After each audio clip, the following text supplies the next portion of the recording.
Welcome to Evolving Educators. My name is Donda Slayton. I'm a campus administrator in New Caney ISD, and I have my friend Chris Hurst here with me.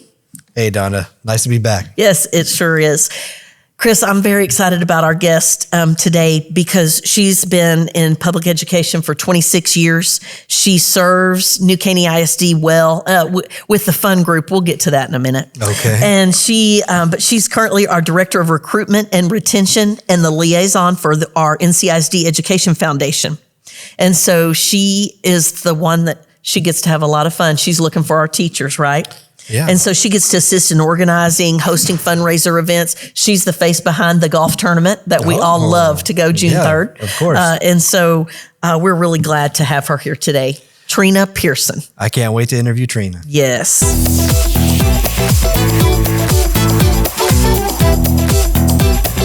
Chris, we're so excited to have Trina Persson here with us today. You know, the fun one in HR.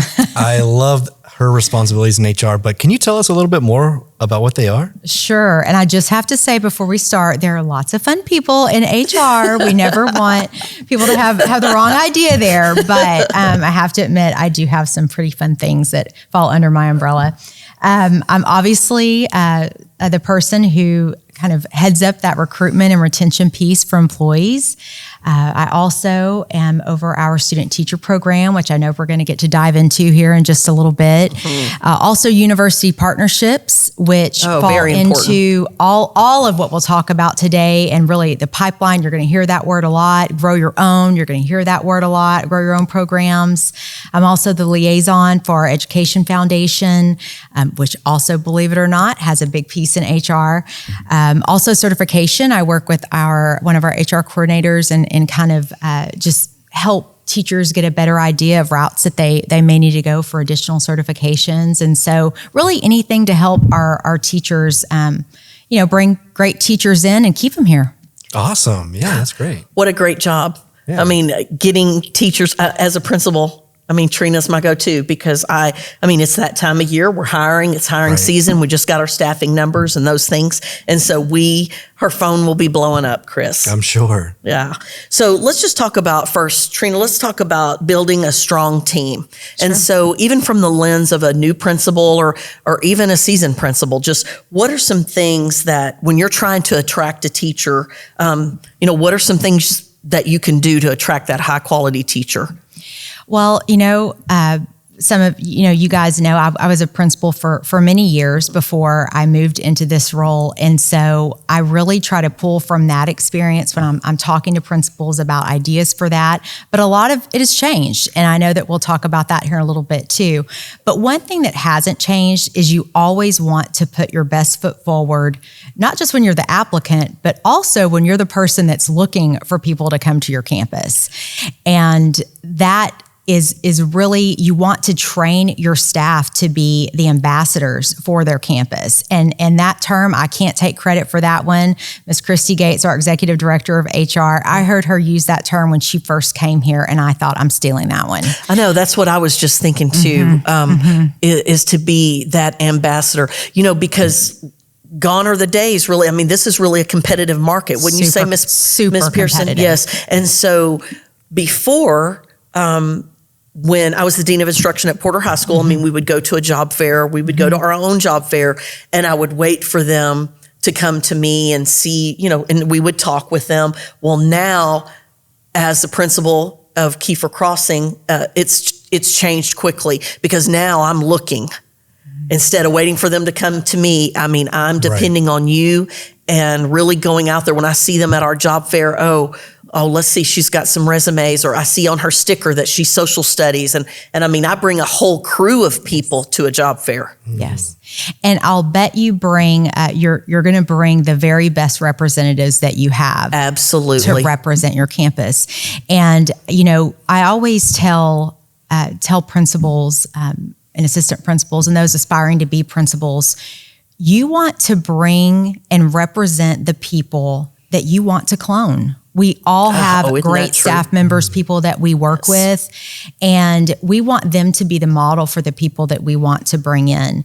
And, one of the things that I always say is people want to see people that are authentic and genuine, because teachers now, they have options, and they should have options. Sure. And so it is a super competitive market. And again, I know we'll get more into that in a little bit.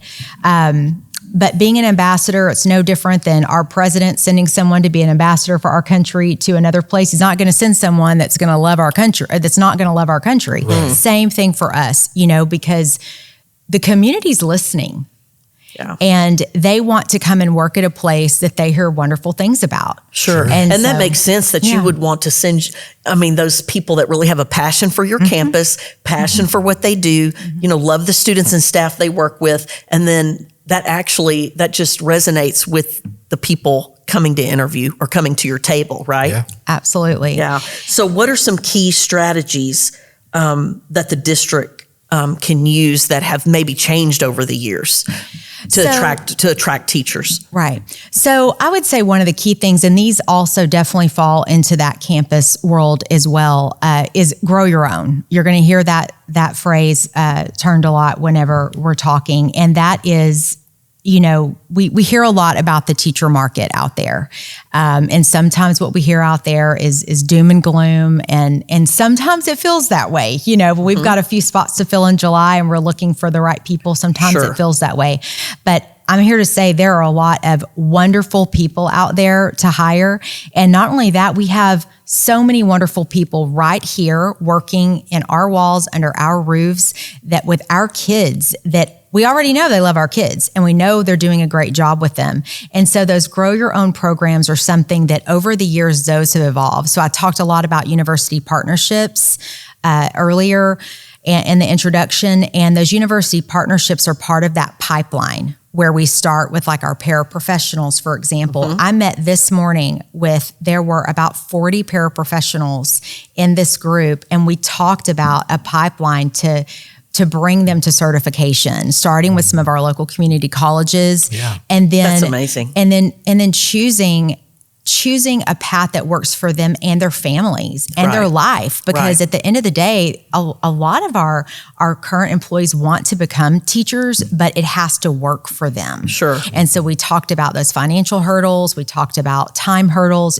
all of those things. So those are some things that the district is really honing in on for recruitment. Really, that's no different. Like when I worked on my master's, you were probably in the same. When I went to school after my initial bachelor's, you do have to find a program that will work with you, because by then these people, they're working. That's right. They have a job. They probably have families. And so they're having to balance all that. You have to find the right fit for that. You talked a lot. You just started touching about student teachers, Miss Persson. Let's expand on that. Okay. How important, or what are we doing to get student teachers? And then, how do they play a role in student retention, teacher retention and coming to the district, those types of things? Right. So that is something that has changed a lot over the last several years. If we look back maybe even 8-10 years ago, we might have a handful every semester, and I'm talking like single digits. Sure. We're hosting now around 30, sometimes upwards of 30 student teachers a semester. Wow. And it is absolutely paramount that we continue to focus on that. And that has become competitive. We now compensate for student teachers as well. And so now added to our just normal teacher job fairs, we have clinical teacher fairs. Oh, wow. So I start typically like first, second week of September going to clinical teacher fairs, because if you think about it, they have to choose where they're going to student teach so far in advance. We're out recruiting them. I'm out there telling him, these are the reasons you want to come and student teach. So it's like I'm recruiting a year in advance with that group. So that's even changed, hasn't it? Because I remember a time not too long ago where I never thought about recruitment or hiring teachers until it was February, March, April, May.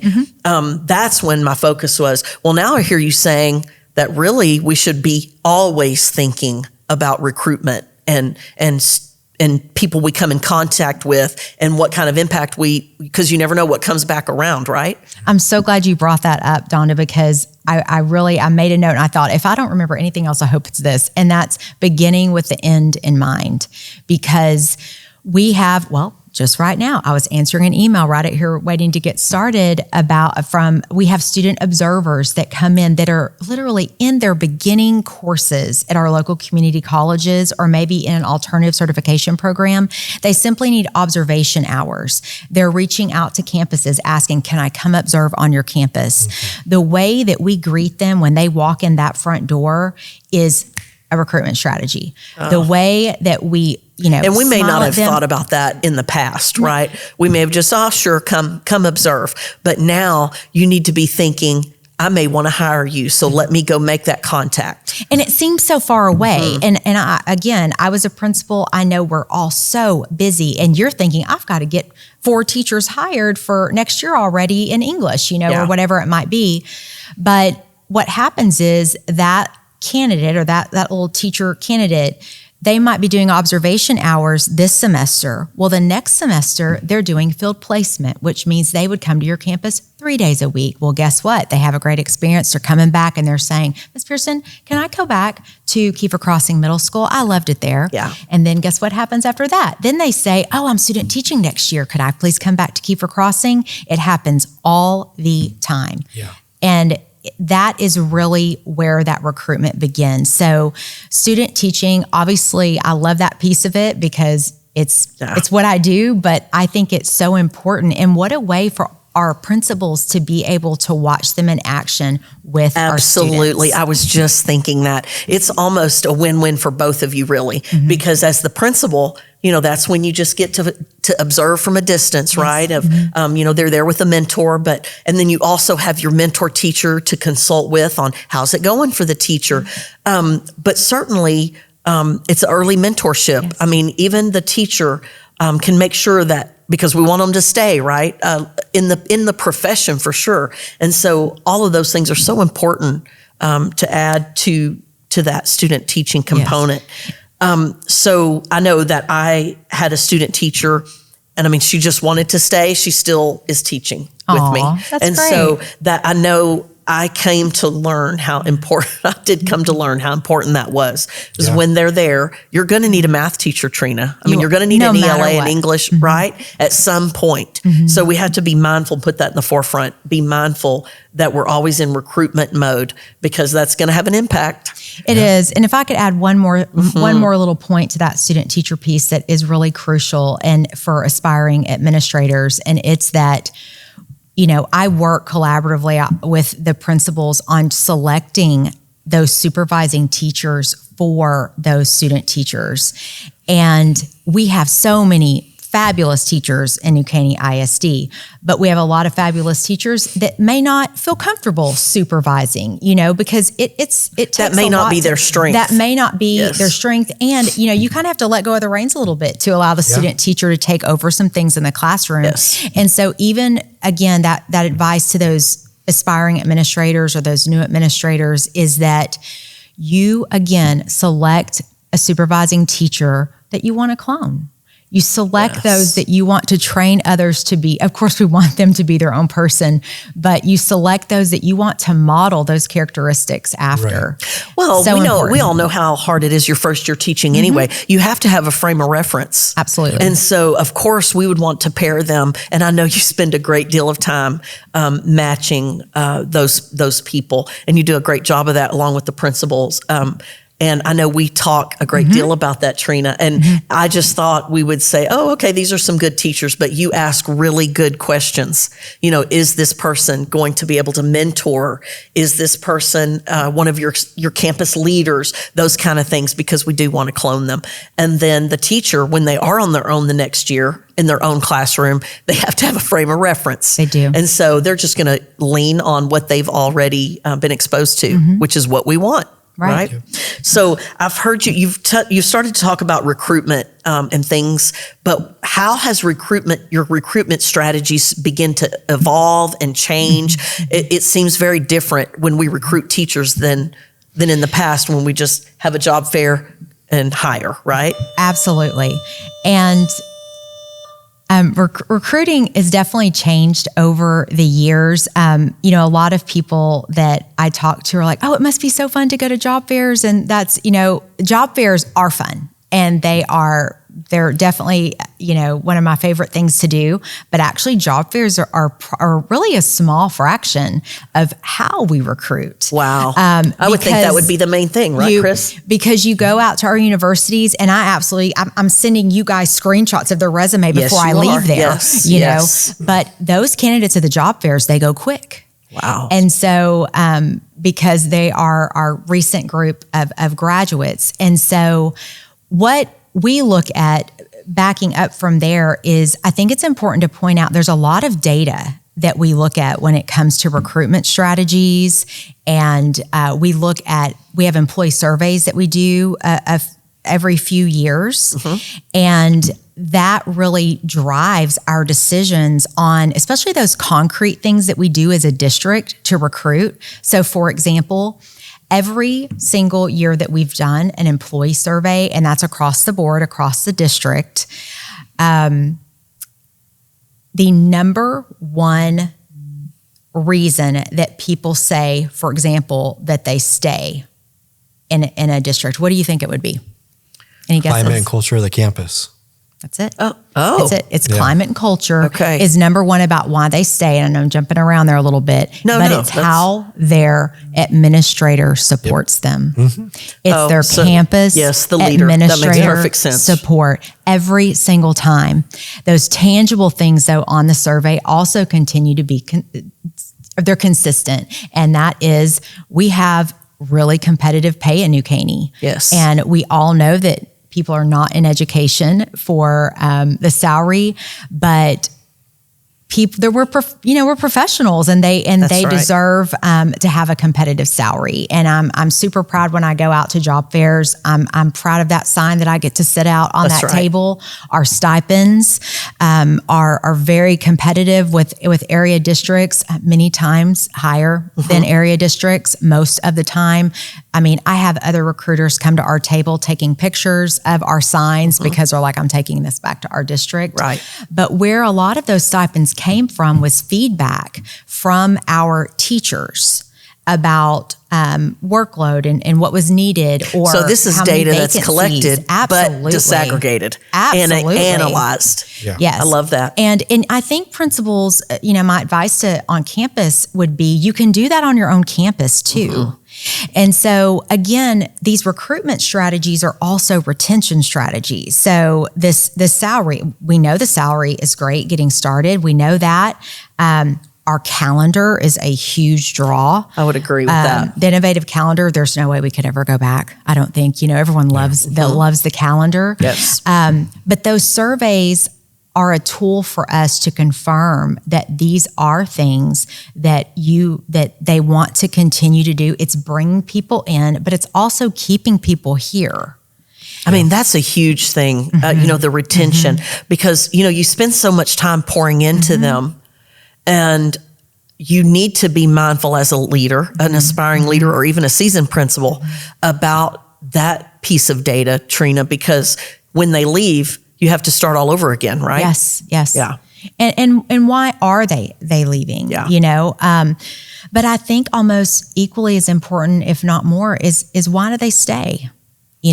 We met with a focus group of teachers just last week, and my exit ticket for them was, why do you stay? It was a group of teachers in a high need area that we really need them to stay. Yeah. And do you know, almost every single one of their sticky notes that were left behind for their exit survey was, I stay because I know my principal supports me. That's amazing. Consistent. Okay. So that seems to be, and we know that from data to be true. I mean, they usually, in almost any workforce, really, I mean, you stay because of the leader, or you leave, because of the leader. Sure. So I love that. I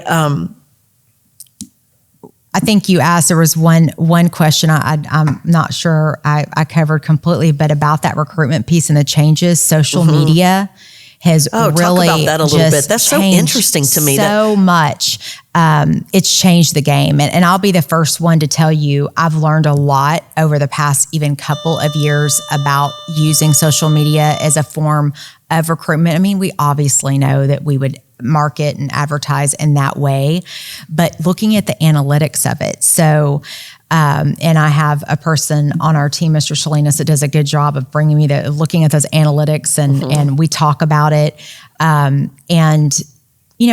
Yes, of course, someone's going to go to the new Caney ISD job page and look at, do we have third grade openings or do we have any dual language openings?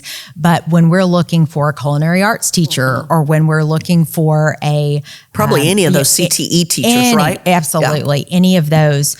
How are we marketing to them? And how are we getting the word out to them?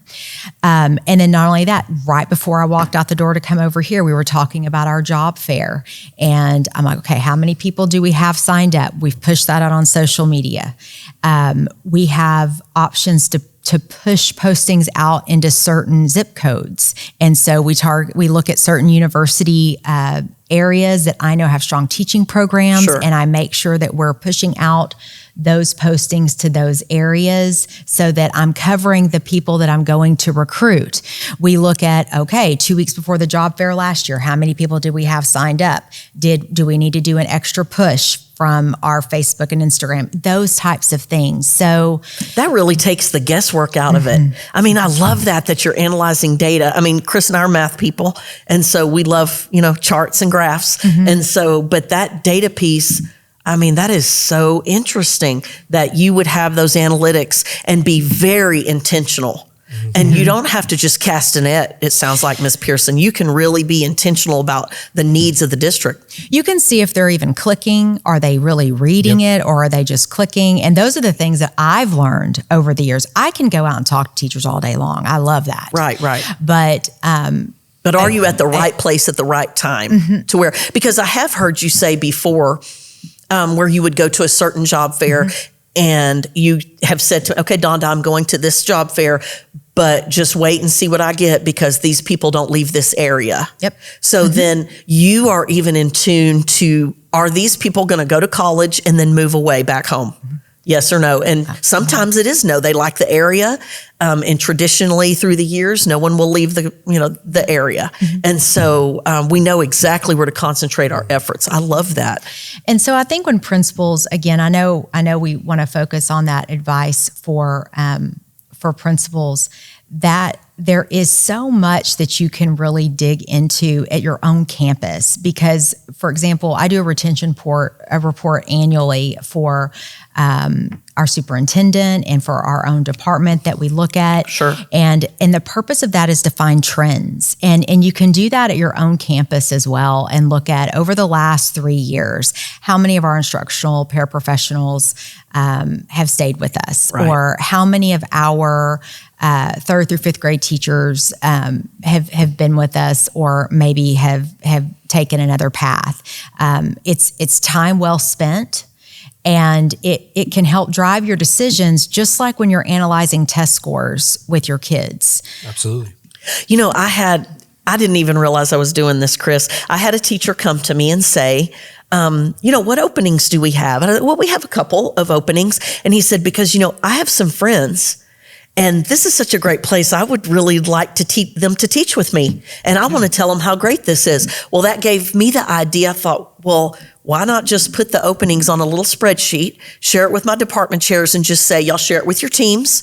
And if you know anybody that's great that would want to be a Kodiak, have them come. Yeah. I cannot believe the response I got from that, Trina. And so it's really what you just said. I didn't even know I was doing, Chris. You're creating ambassadors is what you're doing for your campus. Yeah. And because think about it, they're not going to tell their friends to come and work at a place that they don't like. Of course not. And so word of mouth is a huge thing. And even at job fairs, we'll have someone come by, we'll talk with them, and then 30 minutes later, they're bringing 3 friends with them who maybe are from the Dallas area. And I'm like, oh, it's so nice of you to bring your friends back. That's so interesting. And so you never know, just investing a little bit of time in people. And also, I think that empowers your teachers. And that's a form of retention too, because you're building leadership capacity in your teachers when you do what you just said. Oh, I love that. Because 100%. You're saying, I care about your opinion and I trust you to help me look for good people to bring to our campus. Oh, I didn't even know I was doing that, Chris. Yeah. That is great advice. So I'm glad I brought that up. What are some other, I have so much going through my mind now, Trina. You've really got me thinking. It's just interesting to me that recruitment is constant. Whereas before, that's kind of really flipped my thinking because, like I said, I do have you. I depend on your department so much. It's just that I do tend to, and you know how it is as a principal, but I do tend to get in a funnel and say, okay, now it's time to build the master schedule. Now it's time to, I'm having a few resignations come in. So now it's time to fill those spots. And then the staffing comes in. And so we do tend to put that off. But now I do let people come to my campus. I do. Absolutely. But what you have taught me today is I'm going to be very intentional about when that Lone Star College student reaches out to me, and I let them come, but I may not always greet them at the door. I may not, because I just don't think of that. So I think that's really worth pointing out. When we have those students from Lone Star who are just starting out in those beginner classes, and they reach out for that walkthroughs or those little 16 hours that they need. We need to be very intentional and flip right then and say, you know what, this is a potential candidate that I might need on my campus. Yes. I love that. And those little simple, it doesn't always, the principal is so busy. Everyone is so busy. Even just calling your leadership team together and saying, okay, this semester, I'm going to have you in charge of observations. And even I can help on my end by funneling those requests to that one person on your team. And then, just kind of divide and conquer when it comes to that, because it does get overwhelming, especially this time of year, because they all need hours. But I love that though. Yeah. So that's almost, Trina, you've almost created, well, not almost, I think you've created a new role for someone in the ILT. That is like, and it's a fun one. And it's a very fun one because those are people that can get ready for the job fair, make your table look really nice. And, those ambassadors that you talked about, I love that. Well, let's scoot ahead. I really want to talk about the role of the Education Foundation. That is always, y'all are you want to talk about fun. Now, the Education Foundation, that is a fun group. You always have a table set up for the new teachers, and there's always a spotlight on them. Explain to us what exactly is the role of the Education Foundation? Sure. So the education over the years has actually evolved as well. And when I first became involved with the Education Foundation in this role, they were going through quite a transition, and that transition was moving over to really supporting our employees and their continuing education.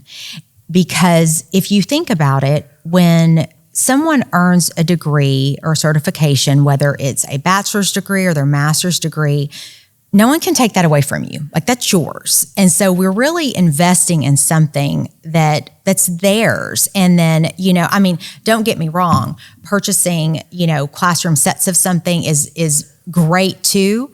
And there is certainly value in all those things, but we really had to think about what is something that we know is going to be long lasting, that will benefit our students in the long run as well, to have qualified people that are continuing to learn and continuing to grow. Trina, I want to tell you my view on that very thing, because I was so excited when the foundation started to make that transition, Chris, because I would have teachers that would struggle to even think of what to apply for, because our district gives us what we need to teach, Miss Persson. And so our teachers do have what they need. I feel, our district does such a fantastic job of providing for us and making sure we have the things for the students. Yeah. And so I love that the foundation evolved to support the teachers that are going to do that very thing anyway. The scholarships are $1,000, but you can apply for them more than once.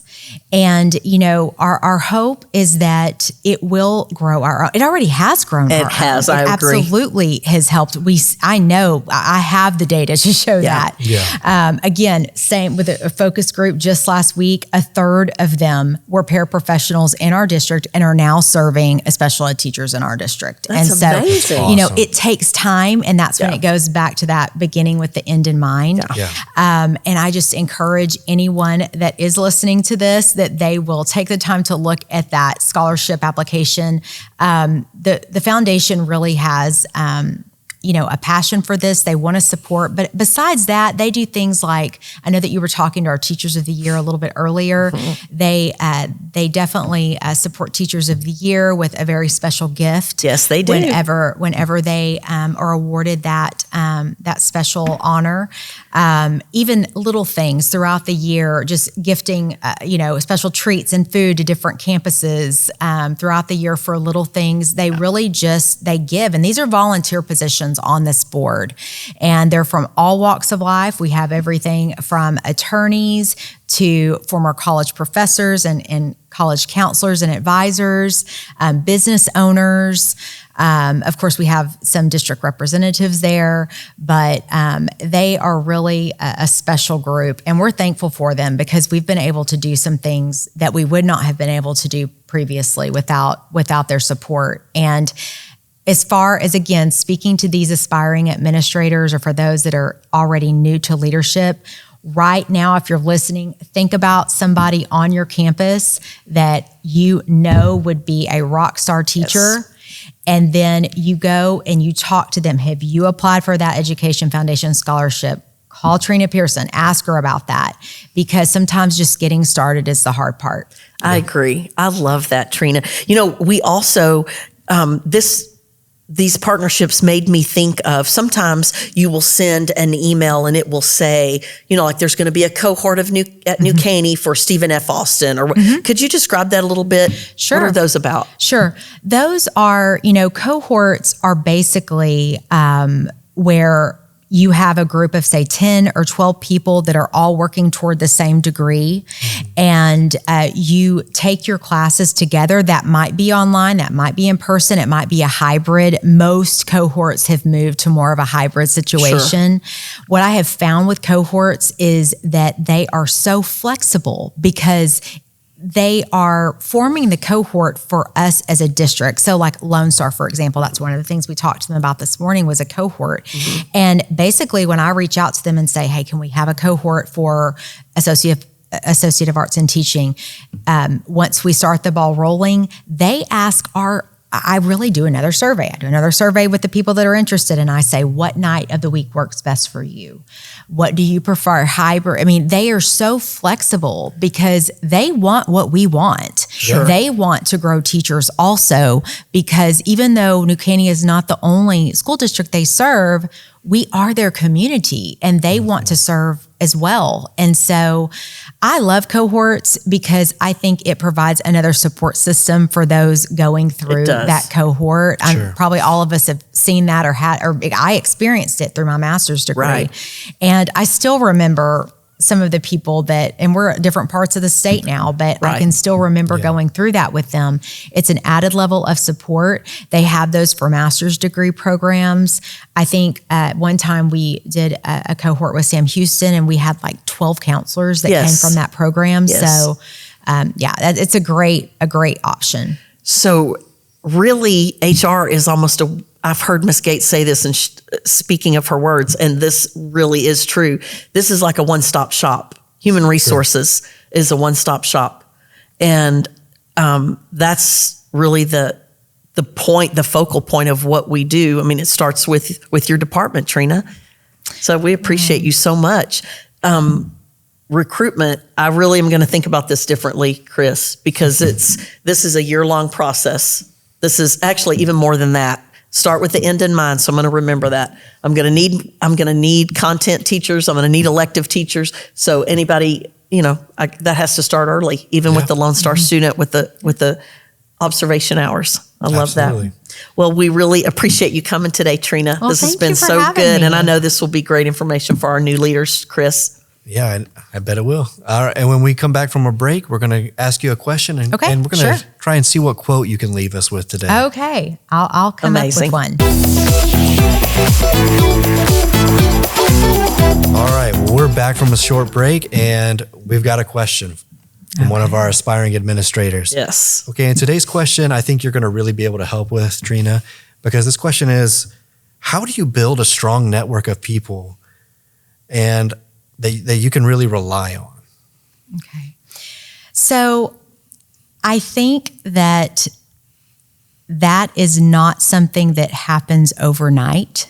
And if we're looking from the lens of obviously an aspiring administrator and they're wanting to build that network of people, people always ask about, what do you miss about being on a campus?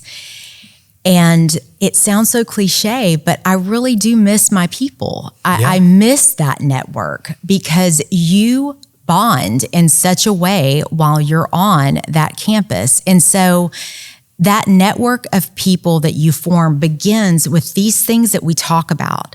Mm-hmm. And I can't begin to describe how when you just are, again, genuine with people and you pour into not just their job, not just their career, but when you find out that, you talk to them about, I'm so sorry that you missed your final because your baby was sick, or what can I do to help you this week? Mm-hmm. You build your network of people at the campus in my opinion, from the campus perspective by being that supportive leader that we talked about, that we keep referring back to, that the employees are telling us what they want, what they need. Yeah.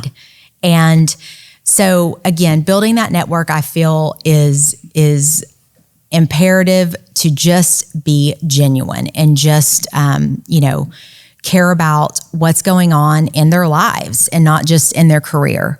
I love that. Yeah. One of the things that you made me think of, Trina, is when you just said, this takes time.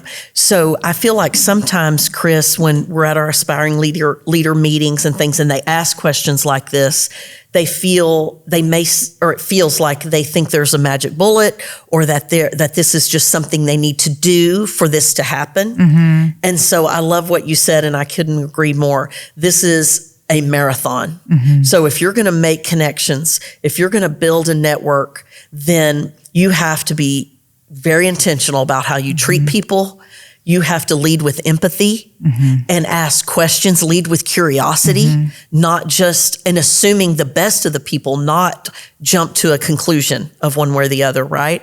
And so this is something that if you, Miss Schaffner always says, you're always on a job interview. And so it's realizing that you're always on a job interview and making connections with the people along the way, because it takes a long time to build a network. It does. And I'll give you an example I just thought of. Yesterday, it was really cute. I screened, 8 student teachers from one of our partner universities that are, and again, it's like I'm the one being interviewed too, because they're not just interviewing with me for them to choose their year-long residency, because now student teachers again are year-long. And so at the end, I asked, if she had any questions, and she said, "Why do you stay in New Caney?" So she was asking me what my why was. And because we'd already established that I'd been here for, 12 years and those kinds of things. And I gave her an honest answer of all the reasons. Yes. And of course, many of them were very personal things in the sense that obviously appropriately personal, but things that matter to me as a family, a mother, someone who has wonderful friends here, all of those things, and who feels supported. Yeah. Again, going back to support. Yeah. And so, but I thought that was really ironic that student teacher, she was sharp. And she knew that was going to be important. And I hope that we made the cut, because she's going to be a great one. Because she was intentional with the questions she had for me. Yeah. I thought that was pretty deep. It was a great question for her to ask me. That would have caught me off guard. Yeah. Coming from a college student, It did a little bit at the end. Yeah, it did. Yeah. But I thought because you don't know. So that tells me, though, that they are being... they do understand that they have choices. Yes. Yeah. And so for them to ask that question. And then I also think teachers are like this too, Trina, that when they go to a place, they do want to stay. We're not people that move all around, right? Usually a teacher will go to a campus and they intend on staying. Now, something might cause them to leave, of course, but for the most part, when they go to a campus, they're looking and interviewing us, because they do just want to come in and teach the students and be in it for the long haul, right? Absolutely. And I tell them, I think they should go in to our buildings, and I said, you will know when you walk in the building how you were greeted in the front office. Yes, I agree. And because I think they should feel that that's the right place for them. Absolutely. So to be a win-win. Yeah. I love that. Yeah. I love that question, Chris. Yeah, it's a really good one. Thank you, aspiring administrators. Please continue to give us questions. We love answering your questions on this podcast. Yes. And Miss Persson, we like to close with a quote. Sure. And I was just wondering if we love quotes. And so I was just wondering if you had a favorite quote that sticks with you. You know, I was thinking about this before the podcast, and I keep going back to the same one. But it's also, it's a portion of a scripture, but I say this all the time, even to my own children, but it's to whom much is given, much is required.